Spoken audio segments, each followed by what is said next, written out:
Recording by Lee Vogler. How He Caught the Ghost by Bob Holland. Yes, the house is a good one, said the agent. It's in a good neighborhood, and you're getting it at almost nothing. But I think it right to tell you all about it. You are orphans, you say, and with the mother dependent on you? That makes all the more necessary that you should know. The fact is, the house is said to be haunted. The agent could not help smiling as he said it, and he was relieved to see an answering smile on the two faces before him. Ah, you don't believe in ghosts, he went on, nor do I for that matter, but somehow the reputation of the house keeps me from having a tenant long at a time. The place ought to rent for twice as much as it does. If we succeed in driving out the ghost, you will not raise the rent? Asked the boy, with a merry twinkle in his eyes. Well, no, not this year at any rate, laughed the agent. And so the house was rented, and the slip of a girl and the tall lad, her brother, went their way. Within a week the family had moved into the house and were delighted with it. It was large and cool, with wide halls and fine stairways, and with more room than they needed. But that did not matter in the least, for they had always been cramped in small houses, suffering many discomforts, and they never could have afforded such a place as this if it had not been haunted. Blessings on the ghost, cried Margaret gaily as she ran about, as merry as a child. Who would be without a ghost in the house when it brings one like this? And it's so near your school, said the mother, and I used to worry so over the long walk. And David can come home to lunch now, and you don't know what a pleasure that will be. It seems to me, David gravely explained, that if I should meet the ghost, I would treat him with the greatest politeness and encourage him to stay. We shall not miss the room he takes, shall we? I think it would be well to set aside that room over yours, Maggie, for his ghost ship's own, for we shall not need that, you know. Besides, the door doesn't shut, and he can go in and out without breaking the lock. And then they all laughed and had a great deal of fun over the ghost, which was a great joke to them. They were very tired that night and slept soundly all night long. When they met the next morning, there was more laughter about the ghost, which was shy about meeting strangers, probably, and had made no effort to introduce himself. For the next 3 days they were all hard at work, trying to bring chaos into something like order, and then it was time for the school to open, and Margaret was to begin teaching, and David inserted an advertisement in the city's papers for a maid of all work who might help their mother in their absence. For one whole day prospective colored servants presented themselves and announced, "Is this the house where they want a work lady? No, ma'am, I ain't going to work in this house. Catch me working in no haunted house." After which they each and all departed, and others came in their stead. One was secured after a while, but no sooner had she talked across the fence with the neighbor's servant than she too departed. "Never mind, children," said Miss Craig wearily. "I would much rather do the work than be troubled in this way." So the maid of all work was dismissed, and the Craig family locked the doors and went into their rooms, worn out with the day's anxieties. They had been in the house 4 days, and there had been neither sight nor sound of the ghost. The very mention of it was enough to start them all to laughing, for they were thoroughly practical people, with a fondness for inquiring into anything that seemed mysterious to them, and for understanding it thoroughly before they let it go. David was soon sleeping the sound sleep of healthy boyhood, and all was silent in the house, when Margaret stole softly into his room and laid her hand on his arm. He was not easy to waken, and several minutes had passed before he sat up in bed with an articulate murmur of surprise. "Hush," said Margaret in a whisper, with her hand on his lips. "I want you to come into my room and listen to a sound that I've been hearing for some time." "Doors creaking?" suggested David as he began to dress. "Nothing of the kind," was all she said. They walked up the stairway and along the upper hall to the door of the unused room. Something was wrong with the lock, and the door would not stay fastened, as I have said. Something that was not fear thrilled their hearts as they pushed the door further ajar and stood where they could see every foot of the vacant floor. One of their own boxes stood in the middle of the room, but aside from that, nothing was to be seen, and they looked at one another in silence. "Hold the lamp a minute, Maggie," David said at last, and then he went all over the room and looked more particularly at its emptiness, and even felt the walls. "Secret panels, you know," he said with a smile, but it was a very puzzled smile indeed. "I can't see what it could have been," Margaret said as they went down the stairs. "No, I can't see either, but I'm going to see," said David. "That was a chain, and chains don't drag around by themselves, you know. A ghost could not drag a chain if he were to try." "The conventional ghost very often drags chains," said Margaret as she closed the door of her room. And then she lay awake all night and listened for the conventional ghost that dragged a chain, but it seemed that the weight of the chain must have wearied him, for he was not heard again. The mother had slept through it all, and the next morning they gave her a vivid account of the night's adventure. "Perhaps it was someone in the house," she said in alarm.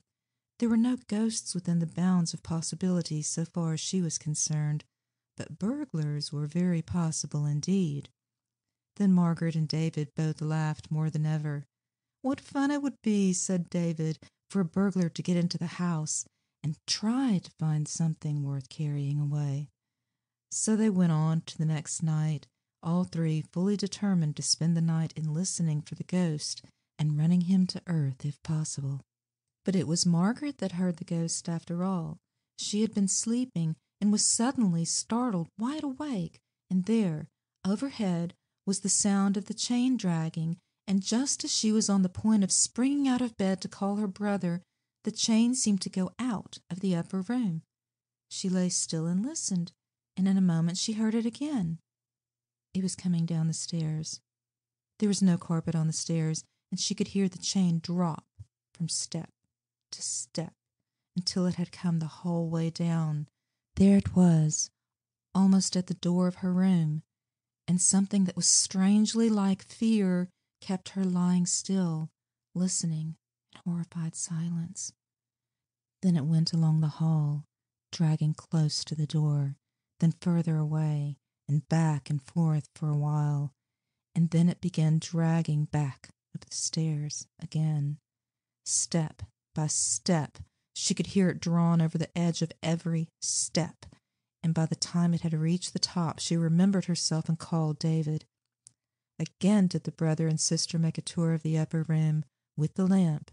Not only that, but they looked into every nook and corner of the upper part of the house, and at last came back, baffled. They had seen nothing extraordinary, and they had not heard a sound. "I'm going to see that ghost tonight," David said to his sister the next evening. "How?" "I'm going to sit up all night at the head of the stairs. Don't say anything about it to Mother. It might make her uneasy." So, after the household were all quiet, David slipped into his place at the head of the stairs and sat down to his vigil. He had placed a screen at the head of the stairway so that it hid him from view, as if a ghost cared for a screen, and established himself behind it and prepared to be as patient as he could. It seemed to him that hours so long had never been devised as those the town clocks told off that night. He bore it until midnight moderately well, because, he argued with himself, if there were any ghosts about they would surely walk then. But they were not in a humor for walking, and still the hours rolled on without any developments. He took the fidgets and had nervous twitches all over him.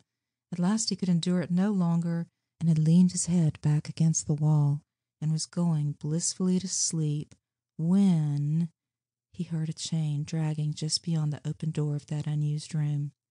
In spite of himself, a shiver ran down his back. There was no mistaking it. It was a real chain if he had ever heard one. More than that, it had left the room and was coming straight toward the stairs. The hall was dark, and it was impossible for him to see anything, although he strained his eyes in the direction of the sound. and even while he looked, it had passed behind the screen and was going down the stairs, dropping from step to step with a clank.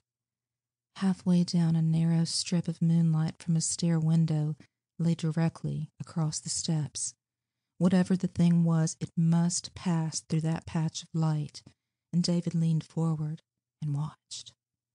Down it went from step to step, and presently it had slipped through the light and was down, and a little later it came back again, through the light and up the stairs and back into that unused room. And then David slapped his knees jubilantly and ran down to his room and slept all the rest of the night. Next morning he was very mysterious about his discoveries of the night before. "Oh, yes, I saw the ghost," he said to Maggie. "There, don't ask so many questions. I'll tell you more about it tomorrow, maybe." And that was all the information she could get from him. It was very provoking. That day David made a purchase downtown and brought home a bulky bundle, which he hid in his own room and would not let his sister even peep at. "I'm going to try to catch a ghost tonight," he said, "and you know how it is. If I brag too much beforehand, I shall be sure to fail." He was working with something in the hall after the others had retired, but he did not sit up this time. He went to bed, and Margaret listened at his door and found that he was soon asleep. But away in the night they were all wakened by squealing that brought them to the hall in a great hurry, and there at the head of the stairs they found the huge rat trap that David had set a few hours before, and in the midst of the toils was a rat. "Why, David," exclaimed the mother, "I didn't know there was a rat in the house." And then, all at once, she saw that there was a long chain hanging from a little iron collar around the creature's neck, and she and Margaret cried together, "And this was the ghost!" Such a funny ghost when they came to think of it. This poor rat, with a nest in some hole of the broken chimney. He had been someone's pet once, perhaps. And now the households he had broken up, the nights he had disturbed, the wild sensations he had created. It made his captors laugh to think that this innocent creature had been the cause of the whole trouble. "I'll get a cage for him and take care of him for the rest of his life," said David. "We owe him so much that we can't afford to be ungrateful." The next morning he took the ghost in a cage and showed it to the agent and gave him a vivid account of the capture. "So you have a good house for about half the price, all on account of that rat," exclaimed the agent grimly. "Young man, but never mind, you deserve it. What are you working for now? $6 a week? If you ever want to change your place, suppose you come around here. I think you need a business that will give you a chance to grow." And the agent and David shook hands warmly over the cage of the ghost. End of How He Caught the Ghost.